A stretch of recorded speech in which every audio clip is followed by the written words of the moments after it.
So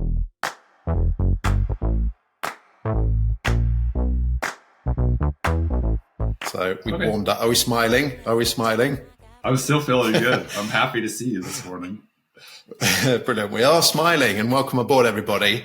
I've got my great buddy, David Robinson, here. He's another Yankee boy, and we used to fly together at Nissan, or Nissan, as he will refer to it as, a few years ago. David's now flying 650 for a private operation up in the north side of America, but internationally as well. And we worked, I reckon, probably for about 2.5, 3 years together. The other notable thing, which coincides with Hook, who was on the podcast recently as well, is that we were the 3 co-captains on the infamous flight from Beirut to Tokyo when Carlos Ghosn got himself arrested, which then precipitated the downfall of the operation, as it were, and we all lost our jobs. So we've all moved on. And we were talking a little bit earlier about how that affected us all mentally, and we'll go into that a bit later because it's a really fantastic one. Anyway, enough of my noise, my voice. We want to hear from you, David. Welcome. Lovely to have you with us. Yeah, thank you. Thanks for having me on. Just for a couple of clarifications on points there. In the South, where I'm from, we call people from anywhere north of Kentucky, like north of the Ohio River, if you're familiar with the geography, those are Yankees. We're not Yankees. Okay, all right. Well, I'll give you that one. I'll give you that one. And I also would love to be flying a 650 again, but we're in a 450. But that's whatever, same thing. Yeah, exactly. I'm thinking because we flew the 650 together. We just can't fly as far. Just 9 hours instead of 15 hours or whatever in the sea. So 450 is more gentlemanly, isn't it? I'd say. Sure. Yeah. Sure. It's solid and stable. Yeah. It's still a Gulfstream. It's brilliant. Anyway, welcome. And just as always, love to hear a few minutes of your background, how you got into aviation, and then we'll start chewing the fat off some really good concepts around mindset, confidence, teamship, etc. So I grew up flying around. My dad had a small aircraft just for fun. He owned grocery stores and was an attorney, but just his passion in life was flying. So he had everything from Moonies to Cessna Skymaster, which is the push-pull prop airplane. And so I just kind of grew up riding around with him. When I was a kid, I just would tell people I had all the same dream jobs of everybody else. I wanted to be a baseball player, or I wanted to be a basketball player, or I wanted to be a doctor. And They all had a little asterisk at the bottom. As long as I can make enough money to be a pilot, or I want to fly the team's jet, or whatever, So I had this idea that I was going to be a basketball player, but fly the team jet, And at some point along the way, my life path crossed with my first ever mentor, who was an airline pilot for American Airlines, and he was on disability because he had developed Meniere's disease and was substitute teaching at my middle school. And that was the first time that I ever found out that you could actually be a pilot as a job. And wow, it just blew my mind. And from then on, it was that I wanted to be a pilot. And he actually intersected with me a lot for the next 8 years or so, and helped in different ways. I did get my private pilot's license, so the first certification while I was in high school. My dad's had a lot of contacts at the local airport. I grew up in a very small triangle, of things. There was the airport, the soccer fields, my school, and my house were all within a mile of each other. And it was just, I did a lot of my time and energy in those places. So sounds very healthy, very, very healthy. Yeah, I think it was. So from there, I went straight into university. Just happened in that triangle was a university in it's Middle Tennessee State University right here in the center of Tennessee, and they have a large aerospace program that's grown into a national leader in training professional pilots. And I just went straight into there. and got through the rest of my ratings in just a few years, and became an instructor pilot there, and took my first jet job in about 2005. So coming up on 20 years of flying jets now. And so that was kind of a little bit of boom time, but then right as I was kind of getting my footing was the financial crisis. And so I kind of had 3 or 4 different jobs that were all sort of low tier for a period there. Met my wife and we got married, and about shortly after we decided to get pregnant, and right about that time was when the financial crash happened. So we ended up actually moving to Colorado, taking a job flying a Hawker there, which was my first actual real stable job. Everything else was just 9 months here, a year there kind of thing. From there is where I launched and got hired by Nissan, and you said it right, and moved from Colorado back to Tennessee and back into my triangle, a very tight triangle there of where I grew up, and was just, such a unique and exciting opportunity for me. Because I went in with basically one jet type rating. I'd been flying a Hawker, which you're familiar with. For people who aren't familiar with aviation, it's about an 8 or 9 seat jet. If you actually put 9 people in it, is not luxurious at all. If you put 3 or 4 people in it, it's quite luxurious, very nice. But with 9, it's like worse than being on an airline flight. And Nissan British aeroplane, wasn't it? We swapped each other's nationalities in terms of airplanes. Oh, that's right. Yeah, that's cool. Yeah, forgot about that. Anyway, so I was able to get on a Nissan because I had that experience in the Hawker, and they just happened to have a Hawker that they use for North America operations. So it was an easy hire when they needed some more help on that sort of domestic side. And it just was such an amazing opportunity and just the right time to hit, because I took the job, and then, about a year or so after that, got into the Gulfstream, and then the Gulfstream turned into 3 Gulfstreams and a couple Challengers. We had a rapid expansion. And during that time, I had been taking on extra projects and doing all the things that I could to have, a chance to be able to move up and try to help lead the department as it grew. And that just kind of put me in really cool, neat situations where I was, flying long range Gulfstreams all over the world.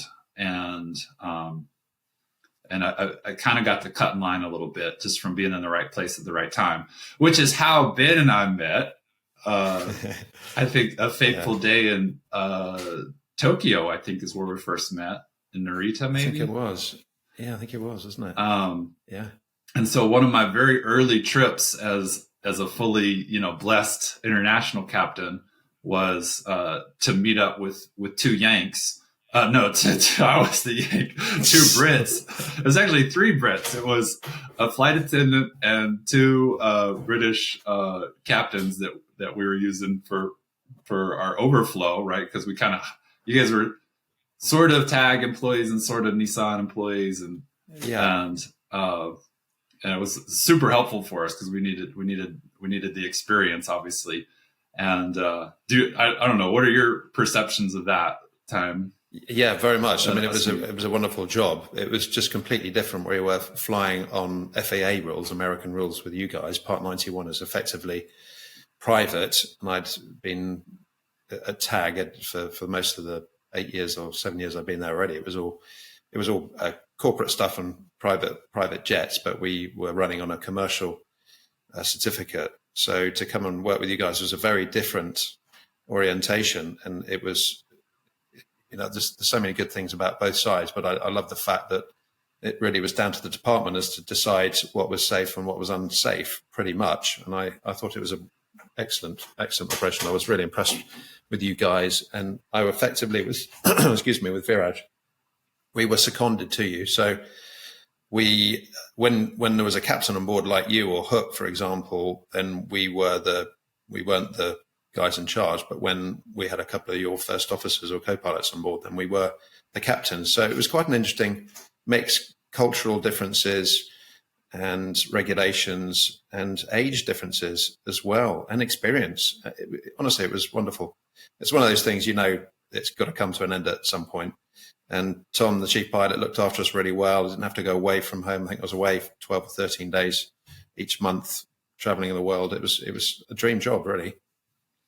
Well, and for me, I was, Tennessee boy, in this small area, and to have gotten to be with a multinational enterprise like that, and to be there at a moment of just big growth for our little fiefdom, it was just such a unique opportunity for me, to be able to build my dream house just right there in the middle of where I wanted to be, and just to have all of these opportunities to travel the world and see new places. I mean, you and we went, I don't remember all the trips that we did, but I specifically remember we went to Melbourne and Bangkok and Tokyo, and just what a cool experience. I mean, I think the most elevated level of global, like my high water mark of globalization was, I was working, I don't know if you remember, I was working on my MBA through Embry-Riddle, and we were in Melbourne, and I was out jogging through like the botanical gardens or something, some really nice park or something that was near our hotel. And I was listening, I was office hours for my professor. And so I was just listening to people asking questions. And I'm out jogging in the park, and, there's people all over the world in my ear, my AirPods. And, I'm on a phone call, and then all of a sudden I run into you, and I'm like, hey man, sorry, I'm on a phone call. I can't talk right now. I'm muted, but whatever. I'm trying to listen in so I can pass the next exam, and it just like, where am I? How did I get to this point, where I have like all these friends from all over the world. I'm in Melbourne and running around, and, it was just such wonderful. A cool, and that trip, like I said, it was you and Viraj and Katie, I believe, was the FA, and just everybody was just so professional, and we had such a good time, and made the mission work, did everything, and got it done. I think that's the thing. We've been talking a lot about that, and we always did it when we were in our time together in the cruise, and when we were out having fun together. This is the thing: when the greatest capacity is when we're relaxed and having a good time, as far as I'm concerned, because you just have that ability to soak so much more and deal with so much more. And that's one of my big things, is trying to understand the emotional side of ourselves. It's one of my big central themes, of knowing when we're feeling unsure, uncertain, a bit fearful, a bit envious, a bit jealous, things like that. But, those trips, for example, there was never any, well, I'm going to prove myself to you, and I want to be the more experienced. You're 10 years younger than me, and a little bit more than that from Viraj. Yet we were totally on the same level. There was no break in terms of our professional and social respect for each other, and it just made such fun and such ease. And actually, I think we operated incredibly professionally, but with great ease. And it's so easy when the ego starts to pull us in the wrong direction of proving, pleasing, performing, perfecting, pretending, and all the P's that I often go on about. Yeah, it restricts us so much. And that was a great example. You came along to the Three Brits. You could have tried to prove yourself, and you were the guy who was the main guy of the operation, effectively. You were the senior captain there, in charge of all of us, and it could have been very different with the different personalities. And it was such a pleasure. Well, I got to give definitely some of, I was kind of thinking back on that, and how and why that worked so well. And I got to give a lot of the credit to Viraj, because I met him first. I want to say maybe he and I did a leg together before you came along. And I mean, anybody that watched your podcast with him or listened to it before, he is just such a calming and soothing influence. I used to say, like, spiritual man. Every aspect of him, he's such a beautiful person, and every way you can, slice and dice it. And Yes. he, flying into Haneda after a 13-hour flight, can go one of two ways, right? It can be, because it's something we did all the time in Tokyo's busiest airport there, Haneda. And a lot of times we would be flying from Paris to Tokyo, or from somewhere in Europe, or potentially from the United States, all of which would be over 10 or 11 hours. And so it's quite busy at the beginning, and then there's a long lull where, there's stuff to do, but it's certainly not 3 people of work to do, right? So there's some rest and then it gets really busy, and you're tired, and your brain's got to do this quick, boomerang thing. And every time with Virage, it was always just this slow, methodical, planned out. Everything was just so smooth going in there.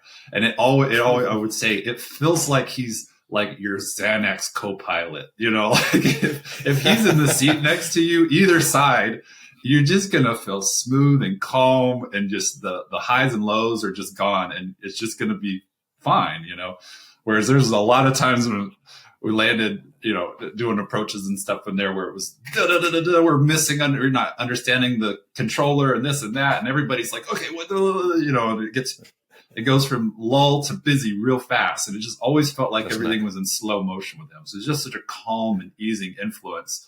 And I distinctly remember on my way to Tokyo, having you guys' resumes and feeling super intimidated, just like, I have like serious imposter syndrome here. Like, what, how? And so I don't know, at some point I came up with this like speech for you guys where it's like, look, hey, I am here because I know the Nissan stuff. Like, I know our procedures and our policies and, how we operate. I know the paperwork that you need to do. I know how to get you signed off for stuff. And that's what I'm here to do. I'm here to make sure that, we get all the boxes checked and all that. Everything else, look, I am really leaning on you guys. Like, we got to work together. Like, if this is going to work, I've never flown with you guys. And all of a sudden we have this task to get all the way to Melbourne. And it's something that I didn't have necessarily the verbs and the narrative for just yet, but later in a book that I really like, that I refer to a lot, called Crucial Conversations, they talk about it as adding to a pool of shared meaning. So if you think of it as a metaphor of a pool, we're trying to fill this pool up with as much expertise as possible. And there's so many things, and I want you to elaborate on those things, because you're more into that side of what can prevent us from adding to that pool of shared meaning. But I think, me coming in with some humility, and Virage being just so warm and kind when I first met him, and we just had an instant rapport, allowed you to come in, and we just all poured in our expertise together and filled each other's holes and filled each other's gaps. And I listened to, oh, okay, so you guys like to, I'm trying to think of an example, set the barometric, go to standard before you go through the altitude instead of as you're going through. Like, that was a difference for me. And I asked, and we discussed it, and, but what are some of those things that would prevent us from having that success of actually filling that pool of shared meaning from your expertise? Yeah, I think you touched on so many good points there. I think the one word which I always come back to is threat. There's got to be some level of threat that prevents us communicating well. Communicating well with ourselves, let alone other people around, and finding the very best in ourselves, i.e. a sense of inadequacy in our own minds. That's a threat to ourselves, because then we will create these limited beliefs of which we will find it very difficult to overcome. We will constantly be reminded by our ego that we're not good enough. And I think when you come into a situation like we did, it's really interesting, because you came along, and I remember thinking, yeah, this could be a culturally difficult thing. Much younger guy, perhaps could be wanting to prove himself, is in charge. We're not. We're much older, different experience. There might be some heads butting here somewhere. And I think that's, you talk about humility, which is top of my list with you. Sounds like I'm blowing smoke up your ass, but I am for a reason, is because, yeah, you came in much less experienced and thinking, I need to, yeah, absolutely. And I think you came in thinking, I need to add to this situation rather than start swinging fists and proving, you're the big cheese, Billy Big Bollocks. And that was so refreshing. I mean, we've talked about that. We had plenty of people that we've flown with who've been very different, I think, due to that idea that they feel threatened by somebody coming in. So for me, yeah, humility was a great thing. And also just talking to you, you're an incredibly educated man, very articulate, studying an MBA straight away, 10 years younger than me, 2 young kids, doing up a new house, lovely young wife, lots of stuff. Your CV in terms of my mind was very impressive. So I be honest, like we all do, we need to create a persona that's likable to people. We needed to do that for our mums, well, intuitively, intrinsically, when we were born, because it hurt like bloody hell when they, bless their heart, when they pushed us out. It was a serious trauma. So if they decided we were ugly on the outside and ugly on the inside, we would be left to be eaten by the wolves. So I think intrinsically we are geared towards trying to gain somebody's favor as a basic survival technique. But when you come in and realize that you don't have to prove yourself, you don't have to start. Well, I have actually for many years been a people pleaser. That's another story of just trying to get that validation because of my own insecurities. But I recognize I'm in my 50s now and done an awful lot of internal work and realize that was just keeping me back. That was holding me back. So I now don't take it personally when somebody dislikes me. It's certainly uncomfortable. And the key to any success is breaking down the communication problems and the barriers, i.e. threat. So yeah, that's probably a long-worded way of but Viraj was a great one. We are great mates. It was so nice to have that conversation. We had that incredible experience of being hit by thunder and lightning over the South China Sea in the middle of 5 a.m, completely unexpectedly. And as we talked about, we worked so well together, and our one shared word from that is brotherhood. You hear it in much more extreme circumstances from war stories and terrible accidents. And it really, those sorts of events do bring you together. But I think likewise for us is, yeah, we're on the other side of the world. We're trying to come together to create something that's efficient, successful for the people we're flying, but also for the same for us, to make it as efficient and the most enjoyable it possibly could. And I think it was a great example of how we do that. Yeah. It just kind of jogged a memory of mine of maybe when this light bulb went off of, hey, when you're intimidated by someone, remember that they're your teammate. When I was in high school, I played a lot of sports because I was at a small school. In my junior year, I was on the soccer team. What do you guys call that? Yeah, football, but soccer. Football, yeah, the football team. Football. I was clearly not a football player, but I was a footballer. And this guy came in, and he was Thai, coincidentally, and amazing player, like so good. His feet were so fast, and he was our best offensive player that the school had ever seen. He scored more goals than anybody had ever scored, previous. And I was I played defense, so we called it sweeper. I don't know, is that what Brits call it? Yeah. So I was the center of the defense. I was tall, so I was able to, knock a lot of headers out and stuff like that. So, and I had to go up against him every day in practice. And he made me look dumb every single day. And I hated him. I was so jealous, for weeks and weeks. And then at some point, he scored a goal, maybe in an actual game.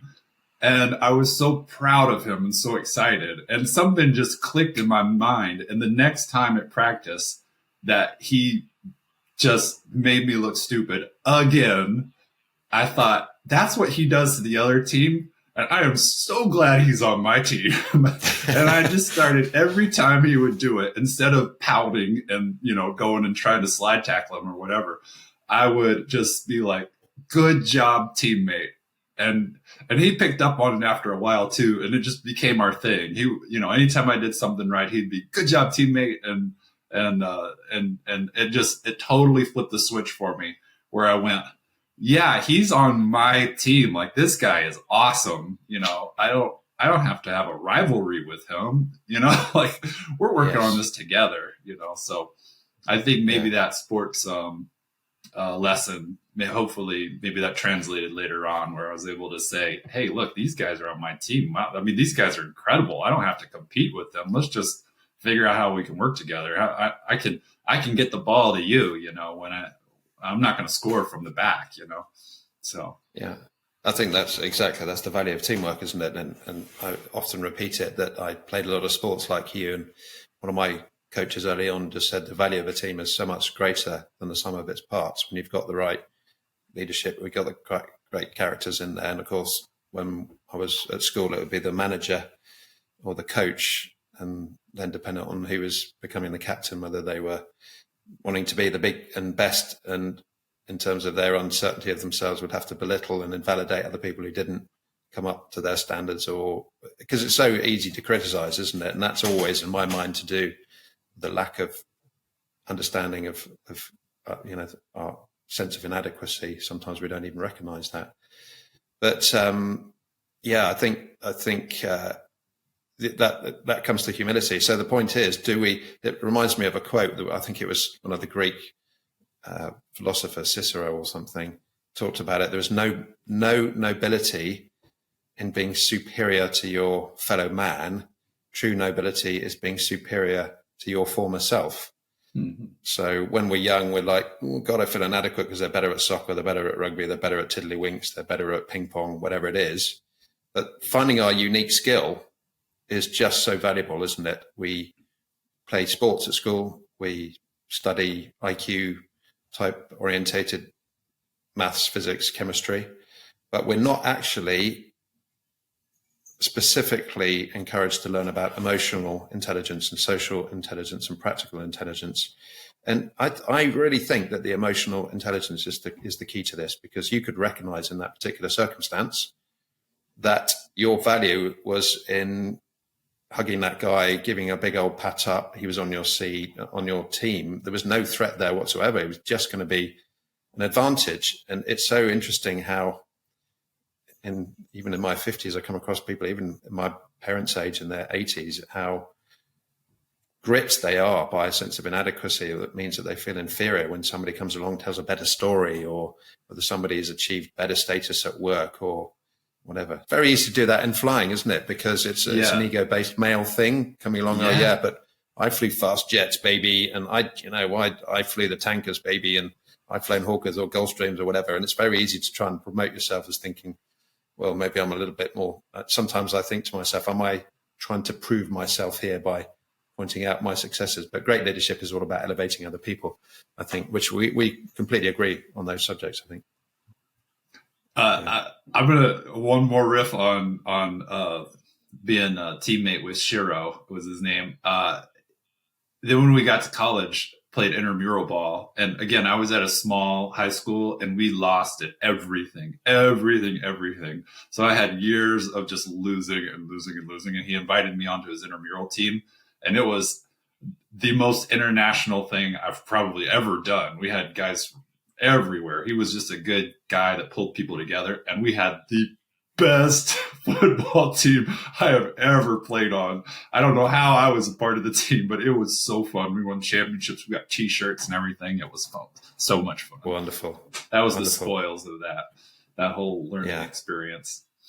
But. Yeah. And again, I got my kids and encourage them to do team sports, because I think you're not only developing a particular physical skill, but you're understanding the benefit of being part of a team, which is much bigger. Again, spiritual intelligence. I've talked about emotional intelligence, of understanding when we're gripped by the troubles in life, the envy, the fear, the threat, and why we're feeling so elated and excited and full of the world, and it's wonderful. Understanding both those sides is really important. But the spiritual side for me is the idea, we talk about it now, inclusivity and fair share, etc. It's really understanding that we're just part of something that's so much bigger than us.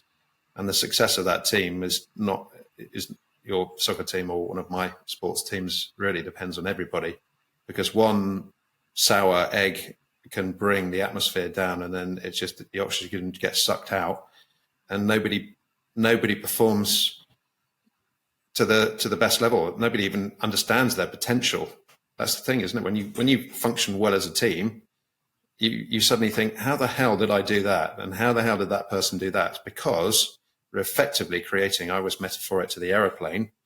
We fly the Gulfstreams, which are just incredible machines. They are put together with such excellence and dedication and love. And every time we launch, if we work for a good organization like we both did with Nissan, with Ed in charge of the maintenance, I mean, we could guarantee that he would just have put 110% into that. And this incredible, efficient machine with all these amazing different parts coming together, all the people that were planning our flight mission and supporting us all the way through. It's such for me, it's such an incredible metaphor for how we should be running our personal lives and our own individual lives, understanding all those intrinsic mechanical bits inside in terms of the neurotransmitters, the chemicals, and why our bodies function like this, and why nutrition is such an important thing, hydration, etc. So again, we're trying to create this incredible team individually within ourselves, as well as in everything we're doing outside there. So emotional health, number one, then spiritual health. How does that impact?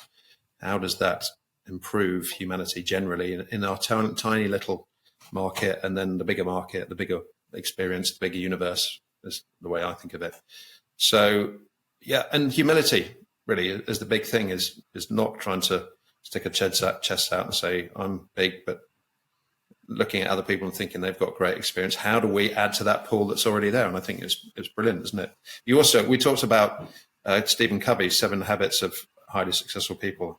Is that right? Is that the title? Highly effective. Effective, yeah. Effective people. And what was the first one you pointed out? What's the first habit? Yeah, the first habit is being proactive, right? So he kind of riffs off some work from Viktor Frankl, who puts forward this idea that one of the things that makes us so uniquely human is that when something happens to us, so let's bring up, the next stage of our relationship was about 3 years later, we got to have this lovely time where we're in each other's lives and out of each other's lives for about, what was it, 2 or 3 years that you were with us? Something like that, yeah. And then a crisis happened, right? There was a stimulus, something that happened. What makes us human is when we have a crisis or any kind of stimulus, there's a moment in between when something happens and we make our reaction, right? So our stimulus and our response, there's some finite number there. And sometimes it's really short and sometimes it's a little bit longer. But what we do in that space in between is really what characterizes us, right? It's how we are able to do something that nothing else in the natural world can do. We can choose, if we're mindful and hopefully successful, we can be proactive. Like, we have that ability to actually affect our outcome. We have that, I think it's called locus of control, right? Like, where you can actually affect what's going on. And that, from his book is the foundation of being effective, is accepting that. There's so many people, that go through life more just on autopilot, where you're a victim. Like, this thing happens to you and you just stuck, and that's really easy for someone of privilege to say and to point out.